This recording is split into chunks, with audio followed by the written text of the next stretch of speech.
의사의 반란 제4장 만성, 염증성 질환을 극복한 사람들.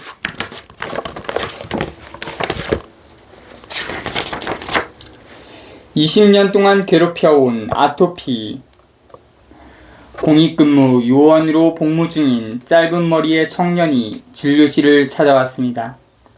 돌 지나면서부터 시작된 아토피가 21살인 지금까지 낫지 않고 더 심해져서 약을 먹고 바르기도 하면서 지내왔다는 것입니다. 심지어 아토피가 너무 심해 군대도 공익으로 근무하게 됐다고 했습니다. 얼굴 가장자리에서 목과 팔꿈치, 손목, 무릎 뒷부분과 발목 아래 부분이 유독 심한 상태였고 186cm 정도의 큰 키였으며 병원에 오기 전에는 몸무게가 115kg이었는데 식사 조절과 운동을 병행하여 현재 체중은 85kg 정도로 줄었다고 했습니다. 아토피의 기본 원리는 우리 몸의 해독 과정에서 찾아야 합니다. 우리는 어머니 뱃속에서 나와 성장하면서 살아가기 위해서는 먹고 마시고 호흡해야 하는데 이런 과정을 통해 에너지를 만들고 나면 필연적으로 노폐물이 생성됩니다. 이것을 배출하는 과정이 해독입니다. 해독하는 대표적인 기관들은 장에서 대변으로, 신장에서 소변으로, 간에서 담즙으로, 폐에서 호흡으로, 피부에서 배설하게 되는 것들이라고 할 수 있습니다. 그런데 이런 기관들의 능력이 사람의 얼굴이 다르듯 서로 차이가 나다 보니 어떤 사람은 간에서부터, 어떤 사람은 폐에서부터 질병이 생기는 것이라고 할 수 있습니다. 아토피는 주로 어릴 때 폐와 간, 신장 같은 기관들이 성숙치 못했을 때 가장 큰 해독기관이라 할 수 있는 피부로 해독하는 과정에서 비롯됩니다. 그래서 아토피가 심하지 않던 옛날의 어른들은 얼굴이 울긋불긋한 아기 얼굴을 보며 흙을 밟으면 낫는다고 표현한 것입니다. 즉 자라면서 다른 해독기관들이 지 기능을 할 수 있게 되면 좋아진다는 뜻이었겠죠. 하지만 오늘날에는 아토피로 고생하는 사람들이 너무 많아지고 있습니다. 아이들뿐만 아니라 성인들도 아토피 증세로 개인적인 불편함을 넘어서서 사회생활을 하는 것조차 힘들 만큼 심한 사람들이 많습니다. 왜냐하면 지금 우리가 먹고 있는 음식들이 지나치게 우리 몸의 해독기관을 혹사시키는 것들이기 때문입니다. 음식들이 들어오면 우리 몸에서는 노폐물이 만들어지는데 이것이 해독되면서 아토피 증상을 만듭니다.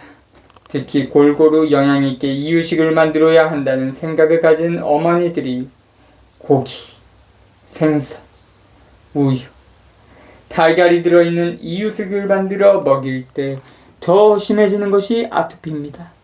진료실을 찾아온 청년 역시 어릴 적부터 육식을 좋아하고 우유를 많이 먹어왔고 설탕이 들어있는 음료수를 습관적으로 마셔왔습니다.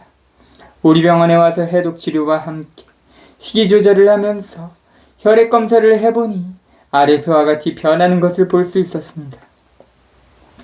혈액 검사 결과의 변화표, 검사 항목, 총 단백질, G, per, DLL, 5월 31일, 8.6H, 6월 20일 7.8, 7월 7일, 7월 25일 기준치 6.0에서 8.5, 총 빌리루빈, mg, mg, per dl, 1.6H, 1.5, 0.8, 0.2에서 1.5, 간효소 수치, AST, 61H, 48H, 31, 0에서 40, 림프구 퍼센트, 23L, 24.5L, 24.7L, 27.4L, 35부터 45, 기준치보다 높은 경우 H로, 낮은 경우 L로 표시됨.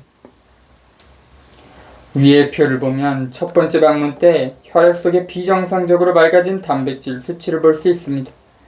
과도한 단백질 섭취가 원인으로 보이며 동물성 단백질 섭취를 제한하자 곧바로 정상적인 수치로 돌아오는 것을 보여줍니다.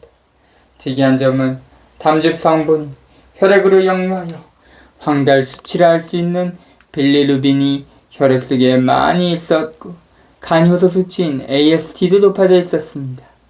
이것은 간에서 처리하는 노폐물이 많아져서 간 손상이 있었다고 보입니다. 이는 그동안 사용했던 약물에 의해 손상되었을 것이라고 추측되는 부분입니다.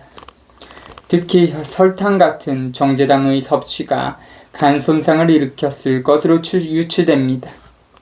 최근 병원을 찾아오는 젊은 사람들에게서 간 수치가 높고 지방간과 간경화 증상을 보이는 경우가 많은데 지나친 당분 섭취가 원인인 경우가 대부분입니다. 이를 막기 위해서는 좋은 소금의 섭취가 필수적으로 병행되어야 합니다. 수분기 많은 음식을 먹으면 소화가 좋아지고 에너지가 충만해져 혈당을 빨리 높이는 정제당 섭취가 상대적으로 줄어듭니다.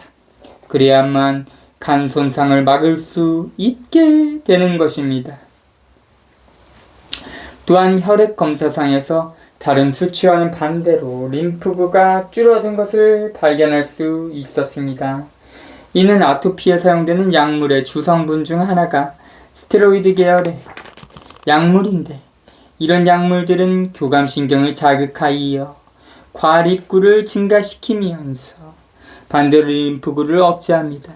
이 환자의 혈액검사상에서 백혈구, 백분유를 보면 림프구가 조금 떨어진 것을 볼 수 있었고 치료하면서 점차 증가하는 모습을 보여줬습니다. 철저하게 현미밥과 채식 반찬으로 식사를 하고 천일염으로 간을 해서 먹기 시작하지야 몸이 가벼워지고 변이 좋아지면서 숙면을 취하는 변화가 생겼습니다. 그러면서 몸의 중심부에서부터 아토피의 흔적이 없어지기 시작했고 팔 부위도 손가락 끝부분만 남으면서 팔꿈치가 부드러워지고 무릎 뒤와 아랫다리가 깨끗해지는 변화도 생겼습니다. 물론 그동안 증상이 생기면 듬뿍듬뿍 바르던 연고도 완전히 끊고 먹는 약도 없는데 아토피 증상이 점차 사라지는 것이었습니다.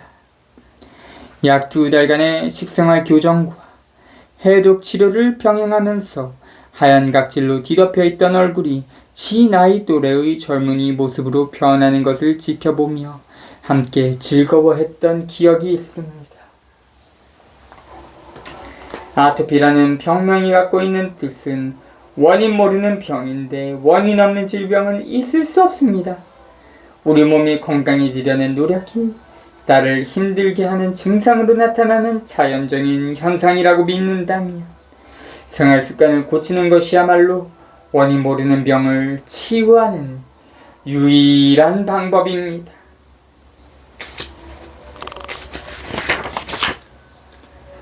통증으로 잠 못 이루는 류머티즘 관절염.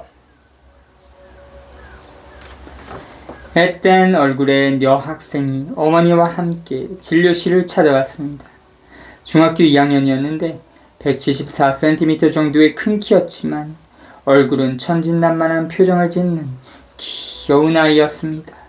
그러나 찾아온 이유를 묻고 나서 내심 놀랐습니다. 1년여 전부터 팔다리가 아파서 운동도 못할 정도가 되어 병원에 갔다가 류머티즘 관절염이라는 판정을 받아 약을 먹어왔다고 합니다. 그러면서 최근에는 위경련이 심해져서 증상이 올 때에는 실신하기도 한다는 것입니다. 그러다 보니 학교도 자주 결석하게 되고 공부는 하고 싶은데 집중하기가 힘들다면서 건강을 찾을 방법을 알려달라며 호소했습니다. 이런 증상을 이야기하면서 어머니와 딸이 동시에 울기 시작하는데 그 고통은 누구도 알 수 없을 것이라는 생각이 들었습니다. 좀 더 자세한 이야기를 듣기 위해 그간의 과정을 물었습니다. 아기 때부터 아토피가 있어 왔고 천식까지 생겨 증세가 있을 때마다 약을 복용하고 있었습니다. 그리고 심장과 비장이 부어있는 게 원인이라고 말하는 한의원에서 처방해준 한약도 먹어봤다고 합니다.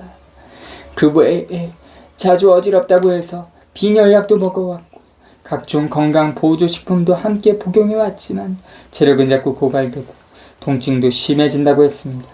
어린 나이에 벌써 노인들에게 많이 나타나는 퇴행성 질환으로 알고 있는 평생 약으로 조절해야 한다고 하는 질병을 가지게 된 것입니다.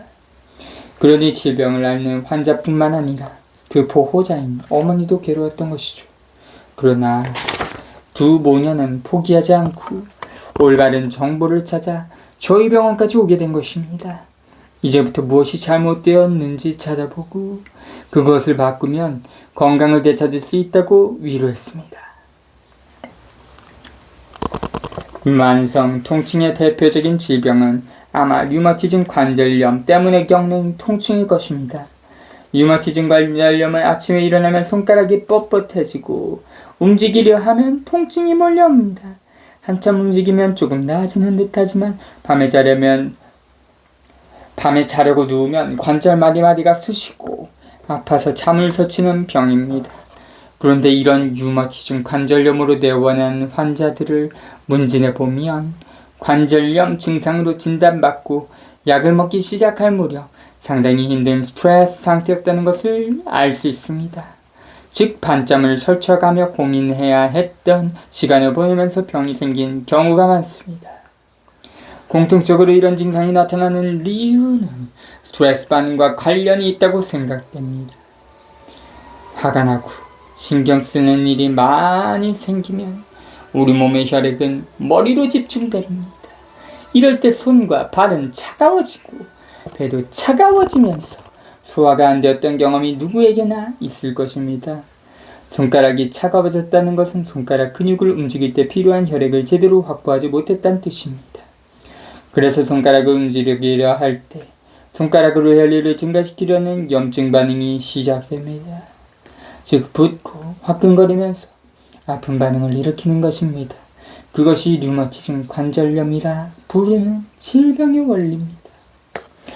그럼에도 기존의 의학은 내 몸의 항체가 비정상적으로 관절을 공격하여 생기는 염증 반응으로 리하고 소염 진통제와 함께 면역작용을 억누르기 위해 메토트렉세이트, MTX라는 약물을 처방합니다.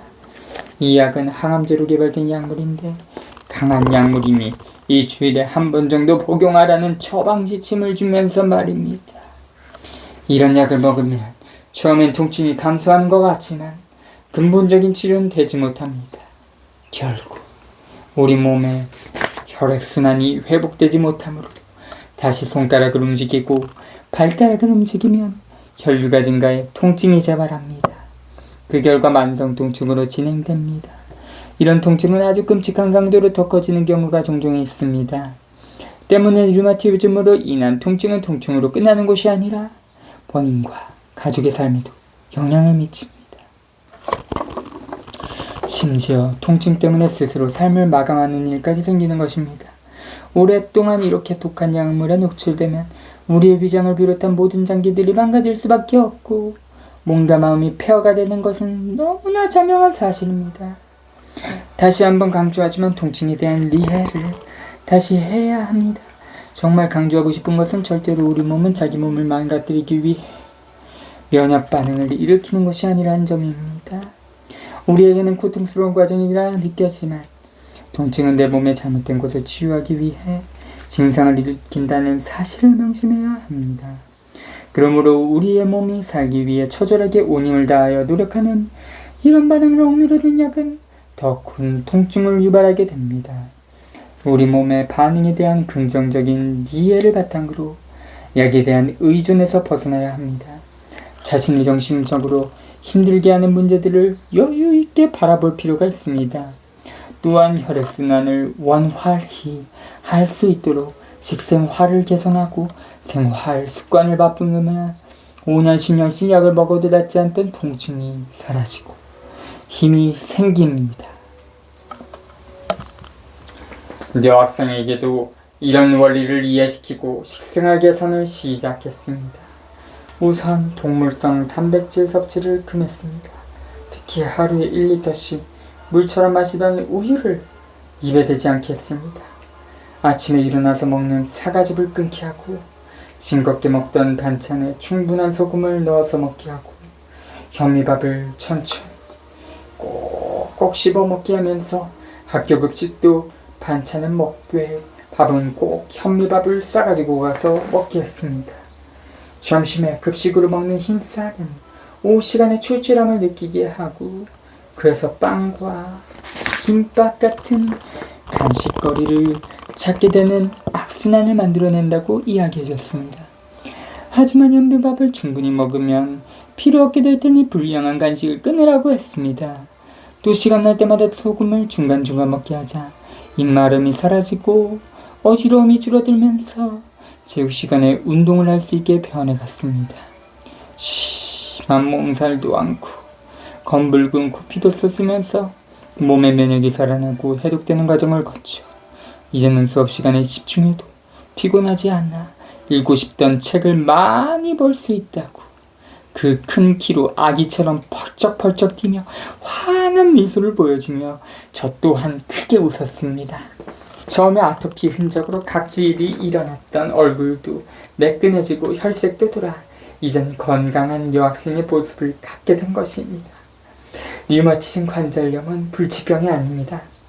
또한 자가면역 질환도 아닙니다. 단지 혈류가 부족한 손가락, 발가락 관절에서 혈류를 증가시키려는 노력을 했을 뿐이고 문제를 개선해달라는 신호를 우리 몸이 보냈을 뿐입니다. 어떤 류머티즘 관절염 환자도 생활습관을 개선하며 한 알의 약도 먹지 않고 증상을 개선할 수 있으며 더욱 건강해질 수 있게 됩니다. 진물이 줄줄 흘러내리는 첨포창.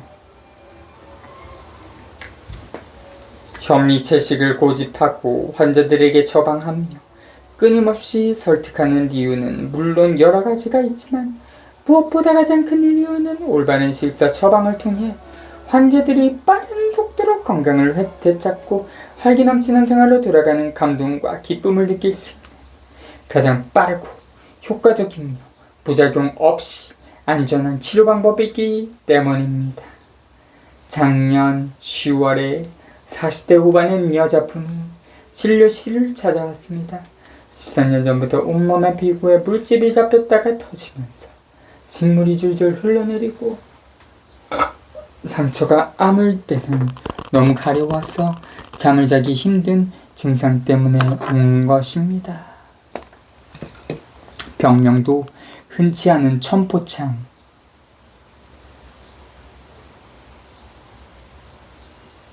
이라고 했습니다.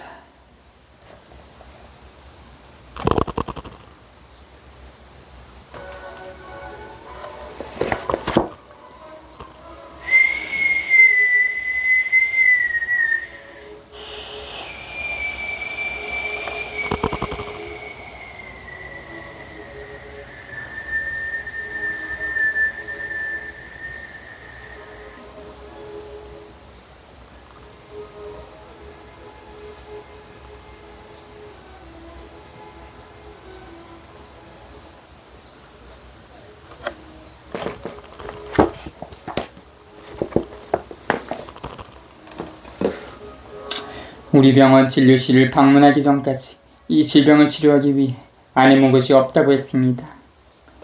처음 발병했을 때에는 인근 피부과에서 약을 받아다 먹으면 증상이 나아지곤 했는데 시간이 지나자 약이 잘 듣지 않았습니다. 이후 대학병원에 가서 약을 처방받았는데 약에 들어있는 스테로이드 제제로 인해 손가락, 발가락의 혈액순환이 되지 않아 피부가 검게 변하더니 발가락이 감각을 잃어버렸습니다. 상황이 이렇게 악화되자 무속인을 불러 구판도 여러 차례 벌여보고 유명한 한의사에게 진료도 받아보고 목에서 기름을 빼낸다는 치료도 받아봤다고 합니다. 최근에는 콜레스테롤을 녹여준다는 건강보조 식품을 1,500만 원이나 들여 먹고 있다고 했습니다. 더 놀라운 사실은 이분의 가족력이었습니다. 이분의 아버지는 지방학교의 교장선생님으로 근무했는데 워낙 육식을 좋아했다고 합니다. 시골 학교 간사마당에는 식용으로 쓰기 위해 67마리의 개를 키웠고 동료들과 술자리를 즐기는 아버지를 위해 어머니는 고기를 삶아 매일 먹을 수 있게 준비하는 것이 주된 일이었다고 합니다. 그러다 보니 먹을 것이 없던 시절, 나무뿌리나 열매 같은 것으로 간식을 하던 여느 아이들과 달리 이 부분 유년 시절에 밖에서 놀다 출출하면 상에 놓여있던 삶은 고기를 새우젓에 쿡 찍어 먹고 나가 놀면서 성장했다고 합니다. 이분의 가족들 중 아버지는 60대 초반에 가족들이 명절을 새기 위해 육지로 먼저 나간 후 섬 학교 관사에 혼자 남아 저녁 식사를 준비하려고 좋아하는 고기를 냉장고에서 꺼내다가 심장마비로 그 자리에서 돌아가셨습니다. 그리고 어머니는 당뇨가 30년대 여러가지 합병증으로 고생하고 있었습니다. 오빠는 50대 초반에 위암으로 벌써 돌아가셨고 본인은 13년 동안 전포창이라는 난치병으로 힘들게 살고 있었으며 남동생 또한 건강에 이상이 있어 정상적인 사회 활동을 하기가 어려운 상태였습니다. 이런 이야기를 듣고 나니 유복한 생활로 풍족하게 먹을 수 있다는 게 꼭 축복이 아닐 수 있다는 생각이 들었습니다. 이분이 앓고 있는 천포창이라는 질병은 몸속에 쌓여있는 노폐물이 원인으로 이것을 배출하려 할 때 생기는 현상이니 생활 습관을 바꾸어야 한다고 말씀드렸습니다. 그리고 매일매일 식사일기를 쓰겠습니다. 또 이런 노폐물을 많이 만드는 음식은 주로 고기, 생선, 우유 등의 동물성 식사에서 생기므로 철저히 식물성 식생활로 바꿀 것을 주문하고 변화를 지켜봤습니다. 물론 주식은 현미밥을 먹으면서 현미와 기타 통곡류로 만든 볶은 곡식도 권장했습니다. 처음에는 약을 끊자 반발 현상이 나타나 증상이 더 심해졌습니다. 물집이 온몸에 예전보다 더 크게 생기고 이 수포가 터지면서 진물이 피부를 타고 뚝뚝 떨어졌습니다. 또 피부가 아물면서 너무 가려워 밤에 잠을 못 자고 꼬박 세우게 일쑤였습니다. 며칠이 지나자 드디어 가슴과 등 쪽부터 더 이상 수포가 생기지 않았고 팔다리에만 남아있게 됐습니다. 가려움도 조금씩 나아지면서 잠을 잘 수 있었습니다. 병원에 오기 시작한 지 3주 정도 지나자 3살이 남아서 모든 것이 좋아지고 있었습니다. 하지만 사업 때문에 사람들과 어울리다 보니 밖에서 식사를 하고 나면 어김없이 다음날 증상이 다시 생기곤 했습니다. 그럴 때마다 전에 무엇을 먹었는지 식사일기를 들여다보고 지적하기를 여러 번 반복하고 나서야 식물성 위주로 식사를 하게 되었고 이제는 약간의 증상은 남아있지만 약이나 건강보조식품 하나 먹지 않고도 살아갈 수 있게 몸이 변했습니다. 그토록 소원하던 여름에 반팔옷을 입을 수 있게 된 것입니다. 자신의 몸이 변하는 것을 체험한 뒤 당뇨 합병증으로 고생하는 어머님도 병원에 모시고 왔는데 어머님 말씀이 움직이는 종합병원이라고 할 만큼 많은 종류의 약을 복용하고 계셨습니다. 딸과 똑같이 식습관을 바꾸고 나서 징글징글 하다 보니 이 신뢰는 끊고 안과 약과 심장약, 신경과 약까지 모두 중단할 수 있게 됐습니다. 이 어머님은 오늘도 유쾌하게 복지관에서 댄스를 추고 계신다고 합니다. 이분 말씀 대학병원에 가면 10년 동안 천포장을 앓으면서 자살 안 하고 살아있는 것이 기적이라 했다고 합니다. 자살 안 하고 살아있는 것이 기적이라 했다고 합니다. 하지만 그것은 기적이 아닙니다. 이렇게 오랫동안 호사시킨 몸도 좋은 음식을 먹고 건강한 생활 습관으로 돌아가며 놀라운 속도로 정상을 되찾는 것이야말로 우리 몸에 놀라운 힘이고 기적입니다. 위험한 심장 수술을 반복하는 베체트병. 초등학교 동창생의 전화를 받았습니다. 미국에 이민 갔다가 건강이 좋지 않아 귀국하여 입원 치료 중이라기에 병명을 물어보니 베체트병이라고 했습니다.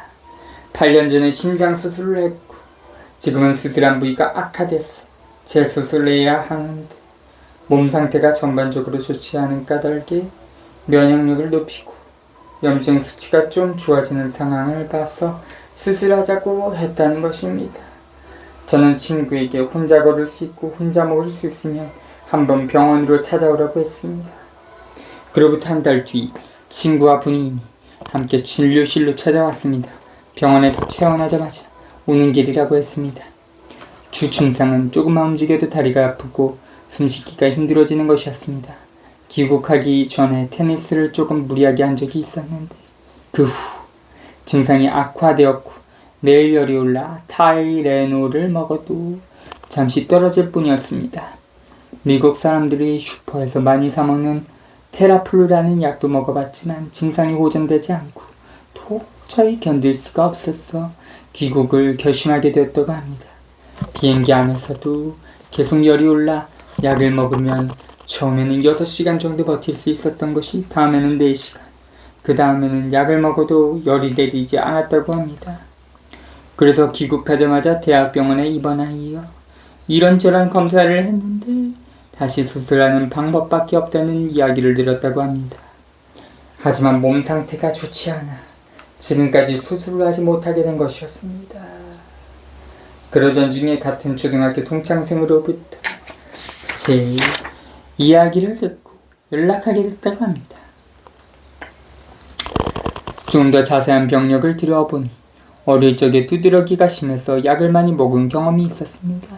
수술하게 된 계기는 이랬습니다. 어느 날 기침이 못지않아 동네 병원에서 감기로 알고 치료를 받았다고 합니다. 하지만 잘 낫지 않아 하루는 흉부 방사선 촬영을 했는데 이때 심장이 비정상적으로 비대해진 소견이 나와 큰 병으로 가서 진찰을 받게 됐습니다. 이때부터는 숨이 너무 차서 똑바로 누워 잠을 자기도 힘든 상황이었고 입안에는 자주 반복되는 궤양이 있었어 이런 소견들을 종합하여 내린 진단이 베체트병과 대동맥 폐쇄 부전증이었습니다. 그리고 개용술을 하게 되었던 것입니다. 수술 후 2주쯤 지났을 때 새벽에 가슴이 뜨거워 깨어보니 수술 봉합 부위에서 피가 흘러 병실을 적실 정도여서 재수술을 응급으로 받았다고 했습니다. 처방받아 복용하는 약물을 보니 8년 전 수술한 뒤로 매일 항생제를 하루 3번씩 고혈압 약으로 아달라타 한 알, 아스피린으로 아스트록스 한 알, 고지혈증 약으로 코잡 한 알, 면역 억제제로 아자프린 한 알, 동풍 치료제로 쓰이는 콜킨을 한 알씩 먹고 있었습니다. 그래서 이 친구에서 현미 채식을 기본으로 싱겁게 먹던 습관을 버리고 소금을 가지고 다니며 수시로 먹게 하면서 현미밥과 반찬에도 소금 간을 해서 먹게 했습니다. 그리고 식사를 천천히 하도록 특별히 부탁했습니다. 그와 함께 복용하던 약을 저녁약부터 중단케 하고 점차 끊게 했더니 2주 정도 지나자 안색이 돌아오고 숨소리가 편안해지면서 이제는 낮은 산에서의 산책도 가능하고 정상적으로 활동하는데 지장이 없을 만큼 건강을 회복한 상태가 됐습니다. 처음 병원에 내원했을 때 살펴본 친구의 혈액검사 상태는 많은 부분이 위험해 보였습니다. 간 수치와 혈액 내 노폐물인 호모시스테인 수치와 염증 수치 HSCRP가 상당히 높았고 반대로 백혈구와 적혈구, 헤모글로빈 HP 수치는 낮은 모습을 보였는데 면역이 떨어진 환자의 전형이었습니다. 식사를 바꾼 지 2주가 지난 검사에서는 벌써 적혈구와 백혈구 수치가 정상 범위 안에 들어오기 시작했고 높았던 수치들도 조금씩 떨어지는 변화를 보였습니다. 한 달 뒤에는 간 수치와 혈액 내 노폐물인 호모시스테인 수치가 정상이 되었습니다. 또 한 달 반 정도 지나자 전검사에서 10.8이던 헤모글로빈 수치가 11.8로 개선되고 낮아질 줄 몰랐던 염증 수치는 아직 높기는 해도 2.4mg/dl에서 1.683mg/dl까지 떨어졌습니다. 그러나 바로 이때가 조심해야 할 시기입니다. 대부분의 젊은 환자들에게서 나타나는 현상이기도 한데 안 좋았던 몸이 회복되기 시작하면 건강에 가신하여 무리한 일을 시도하는데 이때 다시 나빠질 수 있으므로 활동량을 점차 늘려가는 것에 무리하지 않도록 주의를 줬습니다. 오늘은 수술했던 병원에 가서 검사 결과를 보고 왔는데 전보다 결과가 많이 좋아졌으니 좀 더 있다가 다시 수술하자는 이야기를 들었다고 합니다. 결정은 친구가 하는 것이겠지만 그러나 생각해보면 몸이 회복되고 있는 상황에서 굳이 재수술할 필요가 있을까 하는 의문이 듭니다. 그래서 마음속 깊은 곳에서는 친구가 수술을 노력하여 서서히 좋아지고 있는 몸을 가지고 수술 때에 다시 오르지 않기를 바라는 마음이 간절했습니다. 사실 좀 불편한 진실이긴 하지만 의사는 사람들의 불안으로 먹고 사는 직업인 것 같습니다. 우리 몸의 치유력에 대한 믿음을 가지지 못하고 죽음이라는 공포 때문에 두려워하는 사람들에게 잠시의 통증이나 불편감에 대해 원인이 무엇인지를 살피기보다는 빨리 벗어나고자 하는 조급함을 빌미로 의료 행위를 하고 있는 것은 아니지 싶습니다. 수술하려는 의사는 수술만이 병든 몸을 고칠 수 있다고 생각할지 모르겠지만 환자의 상황에 대해 좀 더 생각하고 자연 치유에 대해 권유했으면 하는 생각이 들면서 안타까워집니다.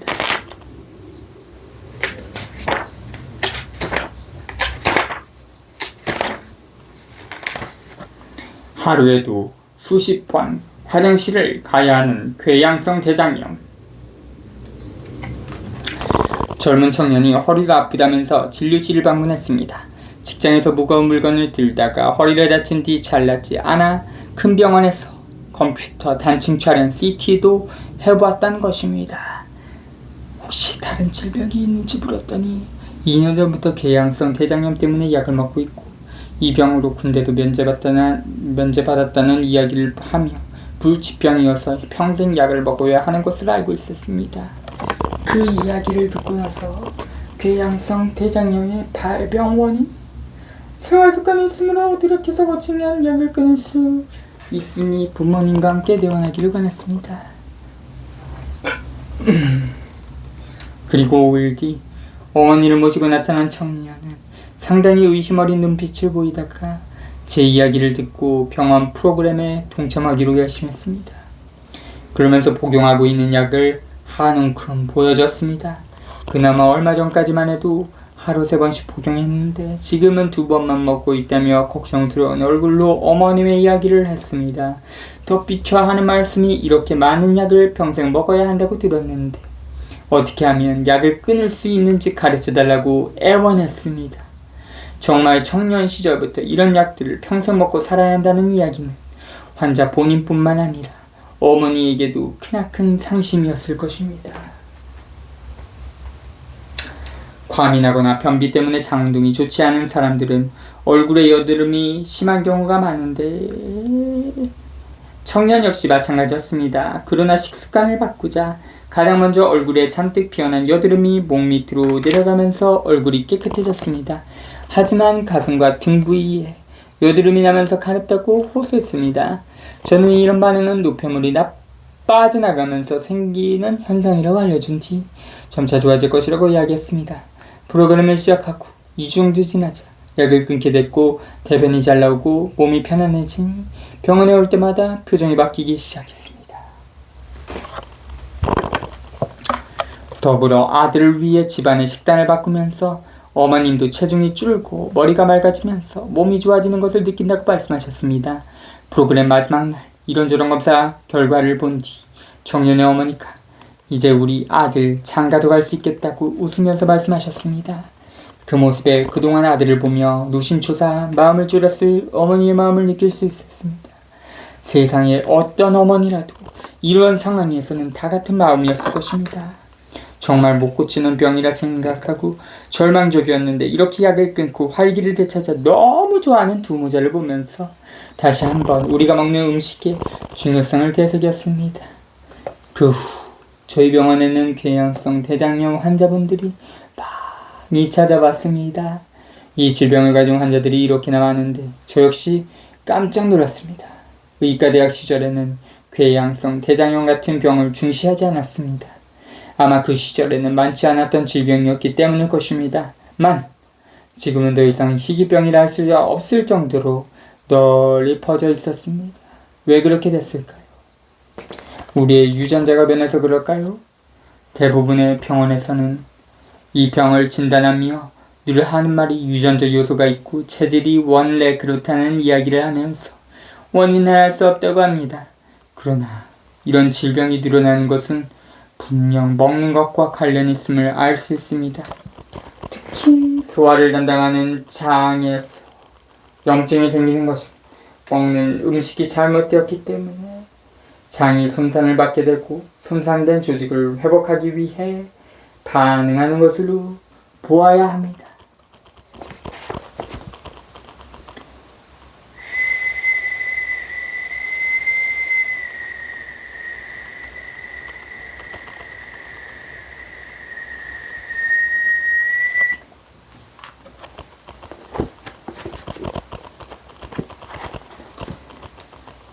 이렇게 달 월자 변이 들어가는 한자는 우리 몸의 장기랑 관련되어 있는 거가 많습니다. 예를 들어서 다리를 나타내는 각 같은 거 등등 많이 있죠.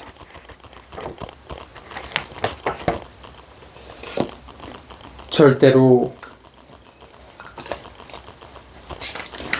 내 몸의 면역체계가 미쳐서 장세포를 공격하는 자가 면역 질환이 아니라는 이야기입니다. 우리가 오랜 기간 잘못된 생활습관으로 인해 손상된 장세포가 스스로 회복되기 위해 염증 반응을 일으키는 과정에서 장이 붓고 혈류가 증가하면서 통증을 유발하는 것입니다. 그래서 복통이 일어나는 것이죠. 이때 장이 붓다 보니 먹은 음식물을 통과시키기 어려워질 터이고 그러다 보니 우리 몸은 스스로 상처를 내어 혈변을 보게 되는 것입니다. 마치 갑자기 운동했을 때 종아리에 쥐가 났는데 이때 상처를 내어 피가 나게 하면 쥐가 풀리는 원리입니다. 따라서 혈변을 본다 해도 크게 걱정하거나 근심하지 않아도 됩니다. 어디까지나 우리 몸의 변화는 나를 죽이려 하는 것이 아니라 살리기 위해 증상을 만든다는 점을 꼭 기억해야 합니다. 때문에 복통이 심할 때는 절대 음식을 섭취해서는 안 됩니다. 이때 잘못 먹으면 오히려 상처가 심해져서 장 파열이 일어날 수가 있습니다. 금식하면서 복통이 잦아지면 다시 식사하면 됩니다. 이렇게 식사에 대한 조언을 통해 궤양성 대장염 환자들은 점차 건강을 회복하는데 이때 나타나는 몇 가지 증상이 있습니다. 궤양성 대장염 환자들은 다른 질병을 가진 환자들에게서도 볼 수 있는 당분 중독 증상이 심하게 나타납니다. 대부분 처음 겪는 증상은 잦은 복통과 설사로 대변에 피가 나오는 것인데 정상적인 사람들에게도 가끔 설사가 나올 수 있습니다. 언제입니까? 잘못된 음식을 먹거나 물을 갈아 먹었을 때 배가 아프면서 설사를 했던 기억이 있을 것입니다. 이때 설사는 왜 하는 것일까요? 바로 우리 몸에 잘못된 것이 들어왔기 때문에 우리 몸속에 물을 이용해 장을 씻어내는 과정으로 볼 수 있습니다. 잘못된 음식이 우리 몸속으로 들어오면 더 큰 문제가 생길 수 있으므로 장이 스스로 판단해서 증상을 만드는 것이죠. 즉 우리 몸의 장은 두뇌와 같이 스스로 판단하고 스스로 행동하기도 합니다. 바로 나를 살리기 위한 방법입니다. 이런 점에 비추어 볼 때 궤양성 대장염 환자에게서 잦은 복통과 설사가 일어나는 것은 평소 식생활이 잘못되었다는 이야기인데 특히 가장 치명적인 것이 당분 섭취입니다. 위에서 설명했던 젊은이도 모든 증상이 사라지어 약도 다 끊고 정상적인 생활을 유지하다가 위급한 상황으로 다시 찾은 일이 있었습니다. 정년의 어머니가 아들의 체중을 늘려볼 요량으로 과일은 몸에 좋다고 생각하여 퇴근하고 온 아들에게 열흘간 여러가지 과일을 섞어 갈아서 먹인 후 심한 복통과 함께 설사하는 일이 발생했던 것입니다. 몸에 좋지 않은 음식이 들어오니 곧바로 거부 반응을 보인 것입니다. 즉 당분이 많은 음식이 들어오면 설사를 하게 됩니다. 그런데 이런 당분을 섭취하지 않게 되면 처음에는 아주 힘들어합니다. 빠른 흡수를 통해 빠르게 힘을 내주던 음식을 먹지 않아 공백이 생기는 것이죠. 바로 이 시간이 버티기 힘든 시간입니다. 몸에 힘이 빠지고 말할 힘도 없어지면서 식은땀이 나고 손발이 떨리는 전형적인 저혈당증 증상을 보입니다. 그래서 몇몇 환자분들 중에는 버티지 못하고 포기하는 경우도 있습니다. 하지만 이 기간만 잘 지나면 그 뒤로는 새로운 힘이 생기고 운동도 하게 되면서 건강해집니다. 이때 필요한 것이 바로 소금입니다. 소금 섭취를 꾸준히 자주 해주는 분들은 입맛이 바뀌고 소화가 잘 되면서 새로운 에너지 대사 시스템을 갖추게 됩니다. 또 궤양성 대장염 환자들의 몸이 회복되는 과정에서 나타나는 증상 중 하나가 피부 가려움증입니다. 많은 궤양성 대장염 환자들에게서 변이 좋아진 다음에 다시 심해지곤 하는데 제 생각에는 그동안 먹어왔던 약들의 찌꺼기가 배설되고 혈류가 증가하면서 피부가 재생되는 과정으로 보입니다.